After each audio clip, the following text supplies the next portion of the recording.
Mark, officials here tell us 6 buildings within the prison, including the kitchen, are a total loss as a result of fires deliberately set last night, and today they started moving prisoners to other facilities. There has been a steady stream of transport vans and buses from various counties around the state assisting in this mass exodus. North Point housed about 1,200 inmates, and a number of them are being sent elsewhere. There are around 700 inmates being moved to other facilities throughout the state. At this time, we are not releasing how many inmates or which inmates are being transferred to which facilities, as the movement of inmates is a security issue. However, by Tuesday morning, family members or other interested parties can look up the inmates in the Kentucky Offender online lookup that is accessible on the corrections website to see where the offender has been moved. With all the flames lighting the sky and all the sirens blaring last night, fear naturally gripped the surrounding neighborhoods where people dread ever hearing the word riot. Sure, and it makes you apprehensive. Of course, I double lock the doors, and you know, every once in a while you'd hear a sound out back, and I'd have to go flip the back porch light on just to check to see. But Mangram's home is literally right outside the prison gates, which actually gave him some comfort.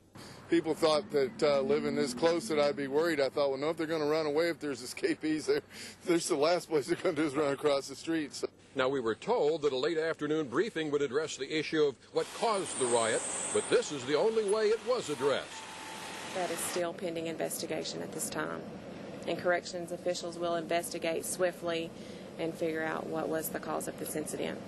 North Point's public information officer wouldn't even repeat her statement of last night that the prison had been on lockdown since Tuesday when 10 to 15 Hispanic inmates attacked a black inmate and a white inmate.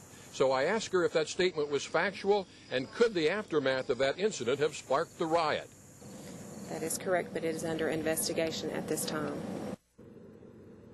We're told that, remarkably, only 8 staff members and 8 inmates received minor injuries. No one was seriously hurt in the riot. Reporting live in Boyle County, Denny Treese, WKYT 27 News First. Officials told us last night the prison had been under lockdown since Tuesday when a group of a dozen or so inmates fought with 2 others. Governor Steve Beshear was in close contact overnight with corrections officials. He released a statement praising the response to the riot, saying, quote, "I want to applaud the work of our corrections officials, state police, and others to successfully contain a volatile situation without suffering any loss of life or serious injury. Their work last night in the face of the most trying circumstances was truly remarkable." North Point, which is 5 miles north of Danville, opened in 1983. It is a medium security facility housing a little more than 1,200 inmates as of Friday, and according to the Department of Corrections website, was operating at a little more than 100% capacity. This here is video from 27 Skyfirst infrared camera from last night. The inmates are housed in 6 open bay dormitories, which you're seeing in this video. Officials say 5 of those are a total loss. Stick with 27 News First for the very latest on this riot at North Point. As always, you'll get the latest and newest information on our web channel. That's WKYT.com, where your news is always on.